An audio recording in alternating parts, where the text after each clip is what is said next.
let everyone get settled here for a minute, and then I will take some questions.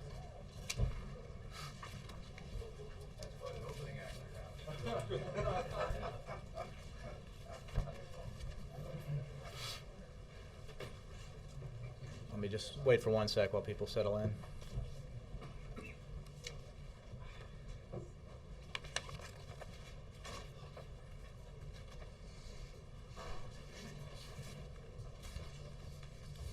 Okay, let's get started. Ben. Quick follow, I guess from all that, I'm wondering whether today's meeting accomplished anything. Yes, it was a good meeting. It was a good meeting because the president sat down, the vice president sat down with Speaker Boehner, Leader Reid, the chairman of the appropriations committees, and they spoke directly and at length about what issues are on the table, what needs to be resolved. And I think the Speaker has said that he's willing to work towards finding a deal, and the President obviously made clear that he thinks it's essential that we find a deal, and he wants nonstop work on this today, tomorrow, the next day, until it gets done. And as he said from here, that if progress isn't being made on the Hill, then he wants to invite that same group of lawmakers back to the White House tomorrow, and again the next day, until we get this done, because it is simply irresponsible and unacceptable not to finish this business when we are this close to a deal. He's not going to stay in town for the meeting tomorrow. The President called the meeting today. If there's a meeting tomorrow, we'll see when that happens and who's in attendance. It will be here.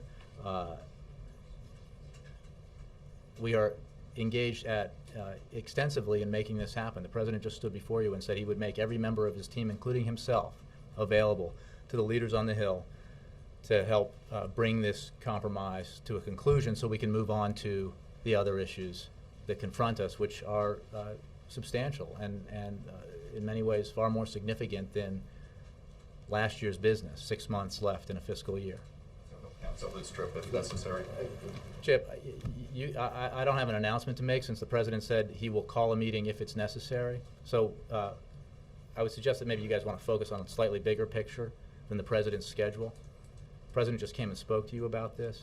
He just spoke to the Speaker of the House and the Leader of the Senate, to the chairman of the Appropriations Committees and the American people about this. I think his commitment and focus on this is apparent for anyone who is watching, both here and in the room. And he has demonstrated his willingness to do whatever he can do to ensure that the necessary people sit down and do the necessary work in a reasonable way to reach a compromise to get the people's business done. Jeff. Jay, how do you envision getting a deal if both sides are digging in their heels on the same things that they've been digging in their heels on for weeks? Well, we have made clear, as the President said, that our willingness to come to meet the Republicans more than halfway has been amply demonstrated by any baseline you want to measure it at this point. Between 0 and 100, 73 is a much more than halfway. Between 0 and 61, 33 is substantially more than halfway. And we continue to want to work on the details to make sure that the composition of the cuts is one that we can live with and that we can all agree on. But the President has some very clear principles going into this about what cannot and should not be cut. And he believes that in a choice between community health care centers or medical research or Head Start or education funding on one hand, or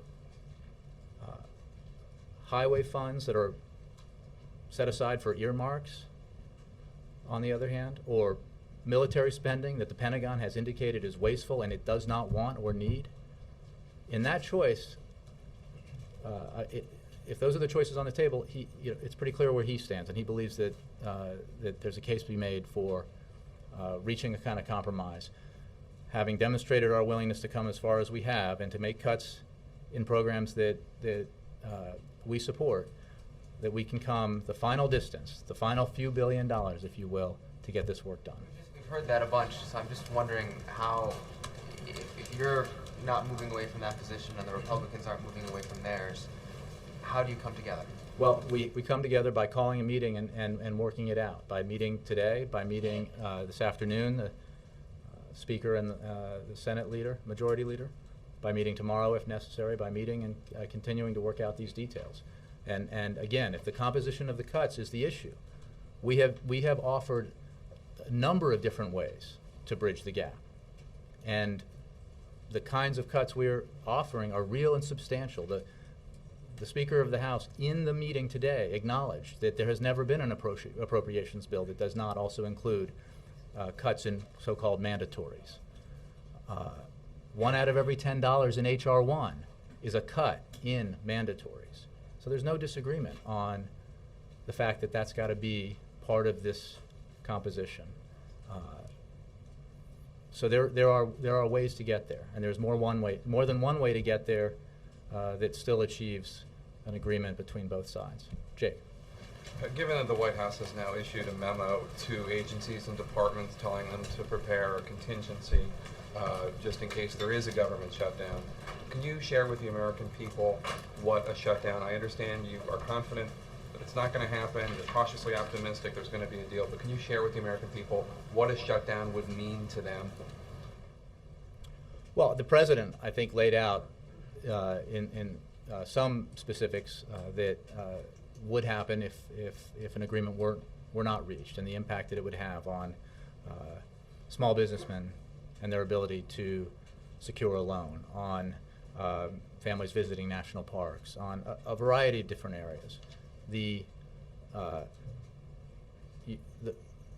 As the week progresses, the Office of Management and Budget will make more clear to the agencies and share more details about what steps need to be taken in terms of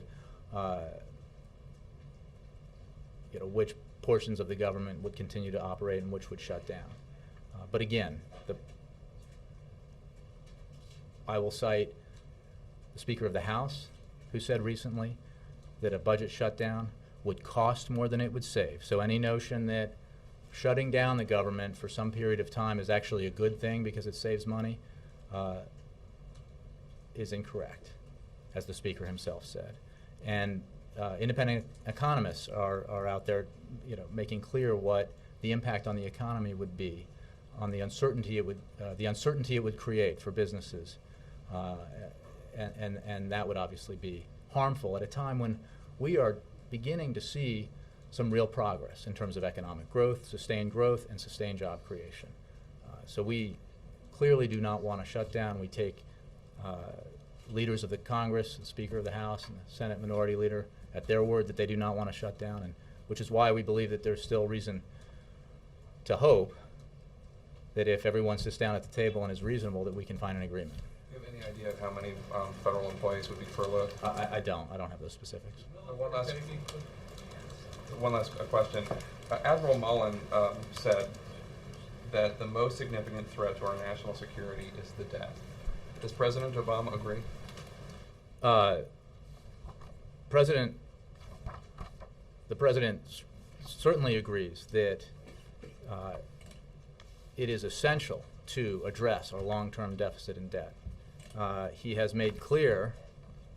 Sorry. But does he think it's the most significant threat to our national security? I think we have a lot of significant threats to our national security and certainly the economic health of this country. And one thing he's made clear about the need to be competitive in the 21st century is that our stature in the world, our national security depends on our security at home and our economic security. And certainly that we are committed, the President is committed to addressing our long-term deficit and debt issues because they are so vital to our capacity to continue to grow and outcompete the rest of the world. And he is, as he said right from this podium moments ago to Juliana, he is looking forward to the debate about fiscal year 2012 and our longer-term budget and fiscal priorities, because he thinks it's vital and important. And it's another reason why it's so important to just get this business done of funding the last 6 months of 2011.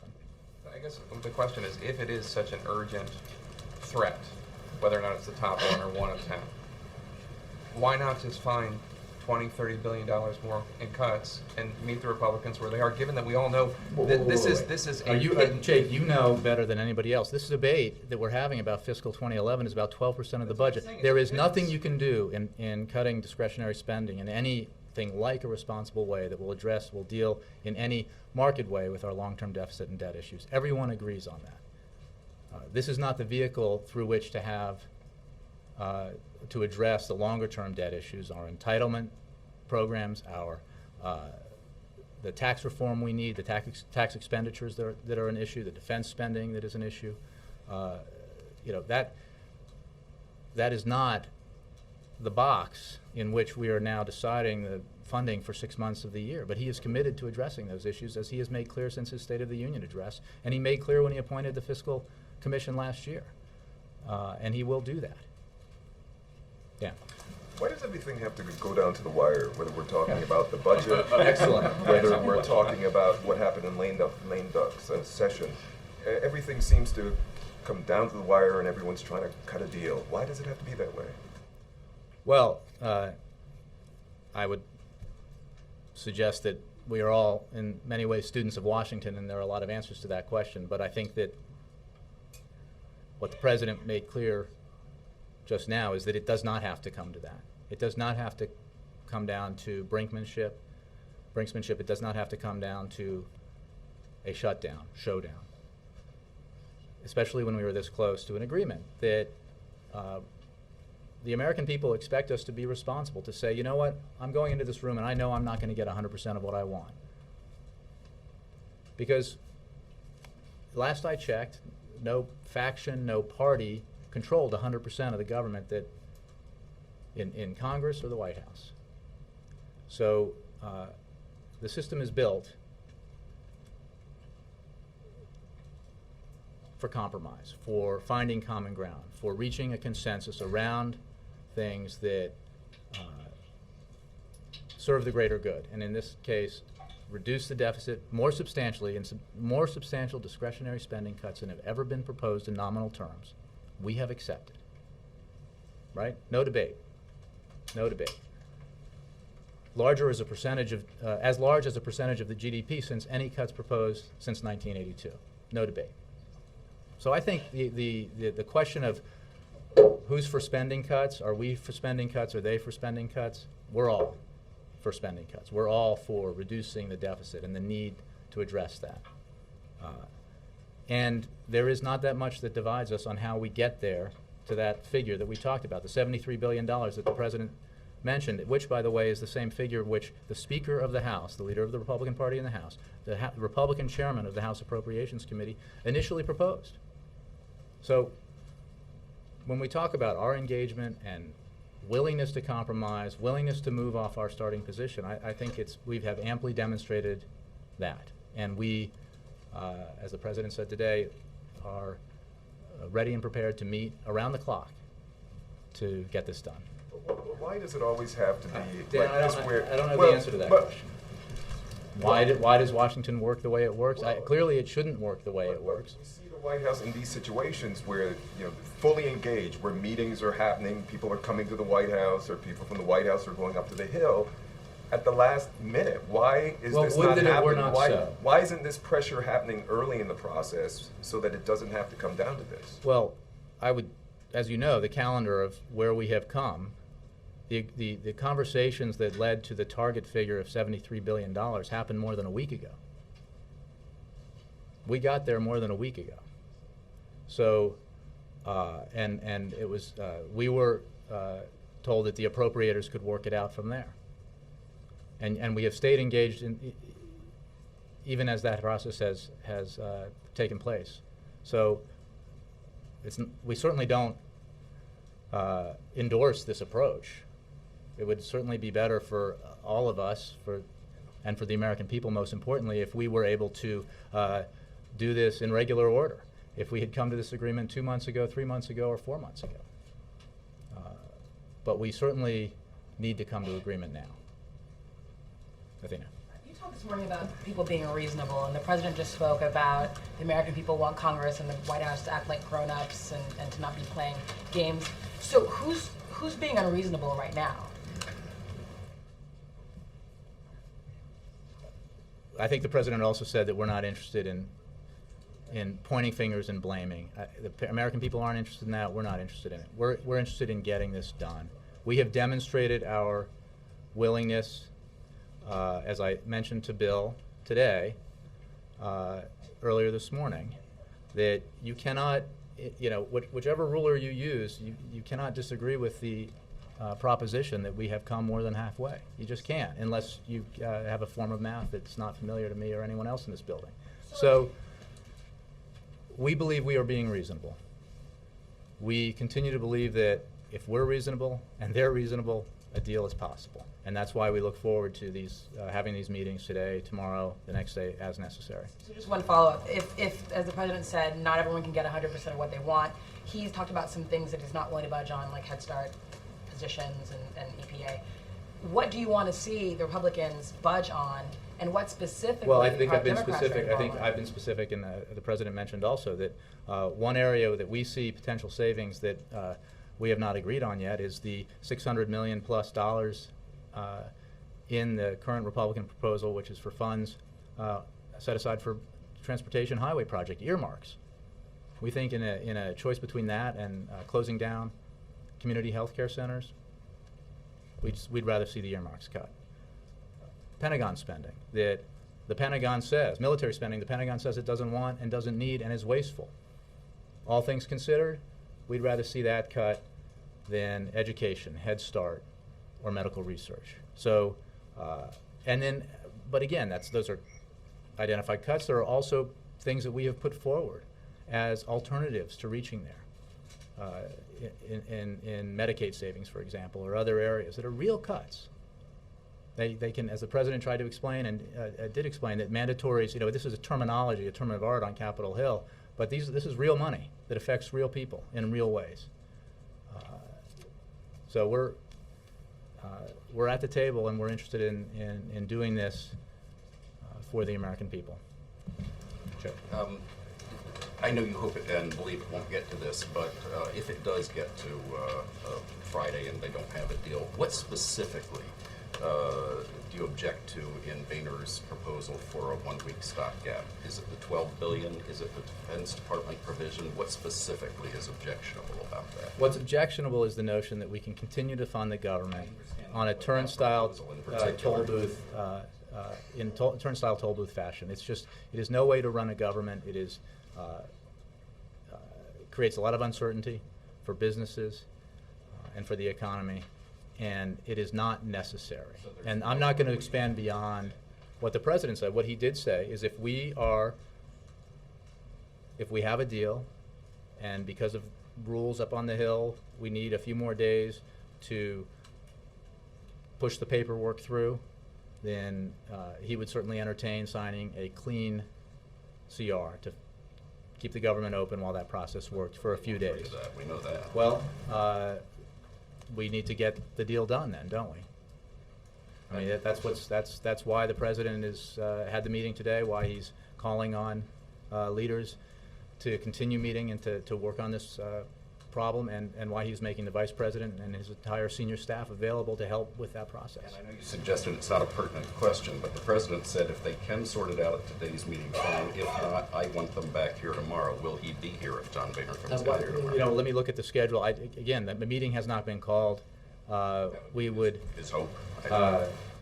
He said very clearly that he would make himself available for meetings and for engagement in this process, as he has up to this point.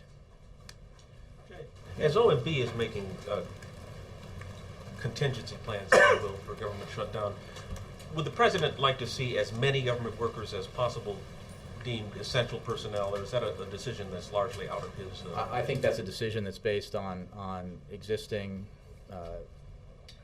rules or guidelines. I haven't heard the president address the issue of the number of federal workers who would continue to come to work if there were a cutoff in funding. I think that's guided by the numbers. No way he can influence that? I don't know, honestly, but I think that's very much a side issue today. On the Middle East, any progress toward the president's hopes of getting an Israeli-Palestinian peace agreement within now, I guess, 6 months, made in today's meeting with President Peres? Well, he had a very good meeting with the Israeli president, which he discussed, and he remains hopeful that progress will be made, and that because he believes firmly that the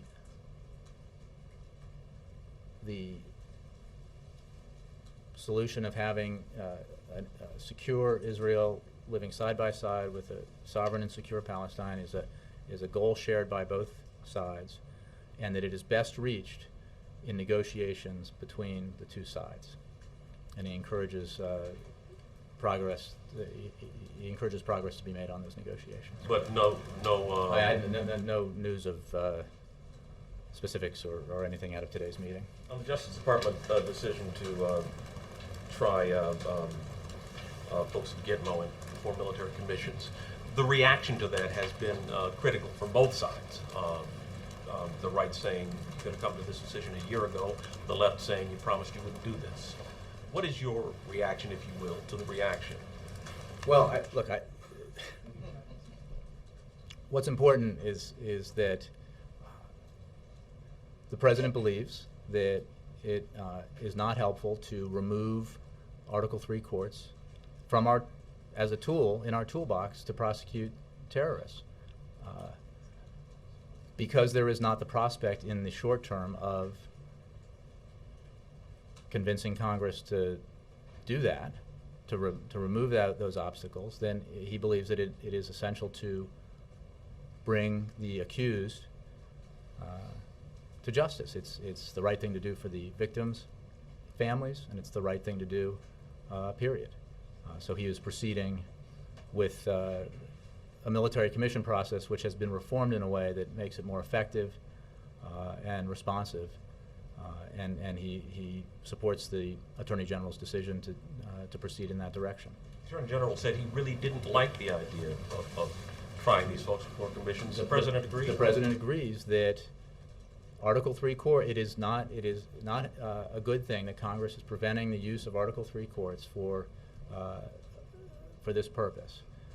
And he also agrees with the Attorney General's decision that it is time, given the circumstances we find ourselves in on this issue, it is time to move forward with prosecuting these suspects. Keith. Is there any amount of progress that can be made in these negotiations that would cause the president to sign a CR, or are we at the point where there's either a deal or there will be a government shutdown? Well, I think the president made very clear that if we get to a point where an agreement is in hand, but the system won't allow for it to be processed and voted on in time, then he would entertain a clean CR of several days to allow that process to take There place. has to be an agreement. There's no more. Well, I we made won't. enough I'm not. progress, we're good, we I can won't listen improve for upon the CR. president's words on that. And just lastly, does the White House feel that basically there was a deal with Boehner on the number and that Boehner has reneged on this deal? Well, what we have said is that, as the Vice President said that evening on Capitol Hill, that there was an agreement that $73 billion was a target that the appropriators could work off of. We agree that there was, until everything was agreed upon, nothing was agreed upon, but there was an agreement, and as I said this morning, those appropriators have been working off that principle, and they didn't get it out of thin air. So, we believe that is an instructive number because of what it represents in terms of substantial spending cuts, also because of what it represents in terms of the original position of the Speaker of the House and the Chairman of the House Budget Committee. And we have demonstrated our willingness to accept cuts that in an ideal world we would not support in order to reach a compromise and find common ground, because nobody can get 100% of what they want in a process like this, and we have recognized that. It's hard to Yes. square that statement, but we're Can not I just- interested in blank. Gotta raise your hand. Yeah. Thanks, Jay. Can you just expand on the president's response to the Ryan plan and how he may respond after this current budget fight is over on the entitlement reform, tax reform issue?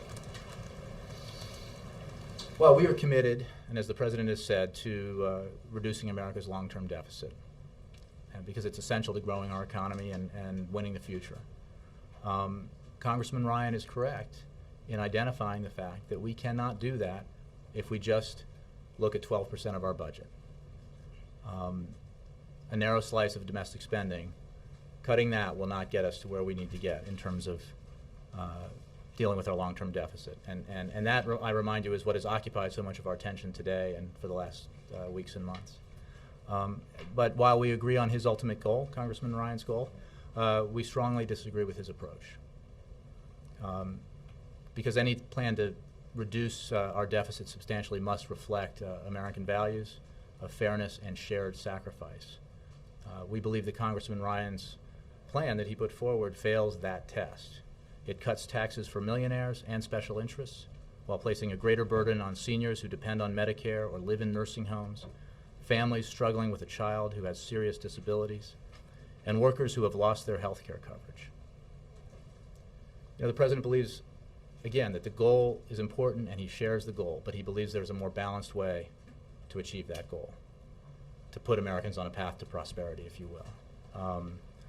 Look, but despite all our differences, what the president made clear here and what we have made clear every day from this White House and the president said in his State of the Union, you know, we need to come together as Democrats and Republicans to tackle this issue. There is no way that a Republican plan, purely Republican plan, or a purely Democratic plan is going to get through a divided Congress and be signed by this president. It has to be a bipartisan compromise, and he looks forward to resolving this issue, this 6 months remaining of last year's business, precisely so that he can engage and have that debate that he talked about moments ago. So is he saying that it's a Well, non-starter we say that for the we president? strongly disagree with this proposal. I want to remind you, because I took this question in another form earlier this morning from you, that asking about our response or to Congressman Ryan's proposal, and that it is a fiscal year 2012 budget proposal, which, by the way, the president put forward his on a couple of months ago. So, but he has recognized and said again today that we need to address these long-term deficit issues, and he looks forward to engaging in that debate. But, you know, he believes that the plan that Congressman Ryan put forward today fails the test of balance that is essential to make sure that there is shared sacrifice in the decisions we make, and shared sacrifice as we go forward, and we reduce our deficit in a way that puts us on a fiscally sustainable path for the future, allows us to be competitive and to win the future. I'll take a couple more. John Christopher. Yes, thank you. Regarding the Prime Minister Cameron's visit to Pakistan, has the President and Prime Minister Cameron discussed a coordinated approach to the challenges that face Pakistan as they relate to the war in Afghanistan? You know, as we've read out many times, the President and Prime Minister have had telephone conversations quite frequently of late. I do not know if they have spoken specifically about Pakistan,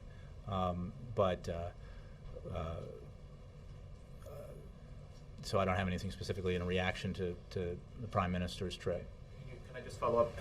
What's been the essence of the latest conversations that they've both had in terms Well, of... you know, they spoke on numerous occasions about Libya in the process of reaching agreement on UN Security Council resolutions and coordinating and working together as partners in that process. Bill. Jay, back to the shutdown, possible shutdown. The Stars and Stripes is reporting, advising members of the military that they may be required to, and civilians who work at the Pentagon, they may be required to come to work on Monday if there's a shutdown and not get paid.